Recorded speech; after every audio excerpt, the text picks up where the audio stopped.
మాఘపురాణం 5వ అధ్యాయం ఒక కప్ప అందమైన అమ్మాయిగా మారిన కథ ఏమిటో వివరంగా తెలుసుకుందాం. పరమ పవిత్రమైన మాఘమాసంలో నిరాటకంగా సాగుతున్న మాఘపురాణంలో 5వ అధ్యాయం. ఈ కథనంలో అశ్వత్థవృక్షం తొర్రలో నుంచి కింద పడిన కప్ప సుందరాంగిగా ఎలా మారింది, ఇంతకు ఆమె ఎవరు, ఆమె పూర్వజన్మ వృత్తాంతం ఏమిటి అనే విషయాలు శివపార్వతుల సంవాదం ద్వారా తెలుసుకుందాం. శివపార్వతుల సంవాదం. కైలాసంలో పరమశివుడు పార్వతితో, పార్వతి అశ్వత్థవృక్షం తొర్రలో నుంచి బయటపడిన కప్ప సుందరాంగిగా మారడం చూసి గౌతమ మహర్షి ఆశ్చర్యంతో ఆమె వృత్తాంతం గురించి వివరించమని కోరగా ముని కాంత అయిన ఆ సుందరాంగి ఇలా చెప్పడం మొదలుపెట్టింది అని చెప్తూ శివుడు మాఘపురాణంలో 5వ అధ్యాయాన్ని మొదలుపెట్టాడు. మునికాంత పూర్వజన్మ వృత్తాంతం. మునికాంత గౌతమతో మహర్షి, నేను పూర్వజన్మంలో జ్ఞానసిద్ధి అనే మునికుమార్తెను, ప్రజాముని భార్యను. మేము కావేరీ నది తీరంలో ఆశ్రమాన్ని నిర్మించుకుని నివసిస్తుండేది వాళ్ళం. నా భర్త సమస్త ధర్మం తెలిసినవాడు, గొప్ప ఆత్మజ్ఞాని. అతను ప్రతినిత్యం కావేరీ నదిలో స్నానం చేస్తూ తపస్సు చేసుకుంటూ ధర్మాచరణం చేస్తుండేది వాడు. తన భార్య మాఘవ్రతం చేయమని కోరిన ప్రజ్ఞాముని. ఇంతలో మాఘమాసం వచ్చింది. నా భర్త ప్రతిరోజు కావేరీ నదిలో మాఘ స్నానం చేస్తూ మాఘమాసానికి అధిపతి అయిన శ్రీ మహావిష్ణుని భక్తి శ్రద్ధలతో ఉండేడివాడు. ఒకనాడు ఆయన నన్ను కూడా మాఘ స్నానానికి రమ్మని పిలిచాడు. మాఘ స్నానం చేసి నది ఒడ్డున శ్రీహరిని ధూపదీప నైవేద్య ఫలపుష్పాలతో అర్చించి మధుర పదార్థాలను నివేదించి నది ఒడ్డునే మాఘపురాణ శ్రవణం చేయమని నన్ను ప్రోత్సహించాడు.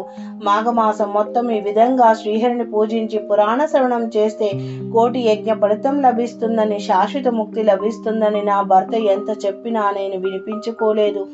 మాఘవ్రతాన్ని హేళన చేసిన మునిపత్ని నా భర్త చెప్పిన మాటలు వినకుండా, నేను మాఘమేమిటి, స్నానమేమిటి, చలిలో ఎవరైనా స్నానం చేస్తారా? నేను సూర్యుడు నడినెత్తిన మీదికి వచ్చే వరకు ఆశ్రమం నుంచి బయటకు రాలేను. అలాంటిది సూర్యోదయంతో చల్లని నది నీటిలో స్నానం ఎలా చేస్తాను? మీరు చెప్పిన కర్మ విశేషాలను చేస్తే చలితో నేను మరణిస్తాను అంటూ మాఘ స్నానాన్ని చులకనగా చేసి మాట్లాడింది. భార్యను శపించిన ప్రజ్ఞాముని ఆ మాటలకు ఆగ్రహంతో, అంతటి శాంత స్వభావుడైన నా భర్త నన్ను శపించాడు. ధర్మాన్ని అతిక్రమించిన కుమారుణ్ణి దుర్భషలాడి భార్యను బ్రహ్మ ద్వేషుడైన రాజును తక్షణమే శపించాలన్న నియమాన్ని అనుసరించిన ఆ భర్త నన్ను కృష్ణవేణి నదీ తీరంలో నీరు లేని అశ్వత్థవృక్ష తొర్రలో కప్పలా పడి ఉండమని శపించాడు. నీరు లేకుంటే కప్ప జీవనం ఎంత కష్టమో కదా. నా పొరపాటును చింతించిన నా భర్త శాప ఉపశమనం చెప్పి ప్రార్థించగా ఆయన ఎప్పుడైతే కృష్ణవేణి నదీ తీరంలో మాఘశుద్ధ దశమి రోజు గౌతమ ముని చేసిన మాఘ వ్రతాన్ని చూసి మాఘ పురాణ శ్రవణం చేయడం వలన కప్ప రూపం పోయి మామూలు రూపం వస్తుందని చెప్తాడు.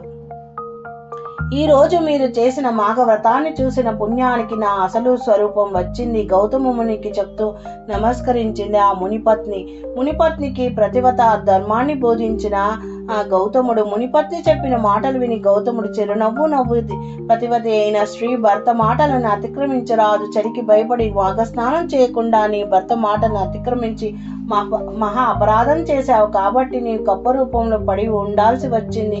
ఇప్పటికైనా కృష్ణవేణి నదిలో మాఘ స్నానం చేసి నీ పాప పరిహారం చేసుకో అని గౌతముని మాటలకు ఆ మునిపత్ని కృష్ణానదిలో మాఘ స్నానం చేసి పునీతురాలైంది.